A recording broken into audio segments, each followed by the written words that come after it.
Fiore. सुबह 5 बजे। पीछो, जल्दी जल्दी उठो और मेरे लिए चाय नाश्ता बनाओ। बहुत लेट हो रहे हैं ऑफिस के लिए। पीछो, उठो यार, तुम कितना सोती रहती हो?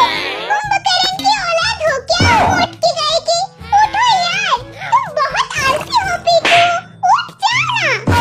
अच्छा, मैं लेजी हूँ। तुम्हारी खरोटों की आवाज की वजह से मैं पूरी रात सोई नहीं पाई, जगती रही। और तू मुझे ज्ञान देगा और तेरे लिए नाश्ता बनाना होगा। मैं अभी तुझे बताती हूँ।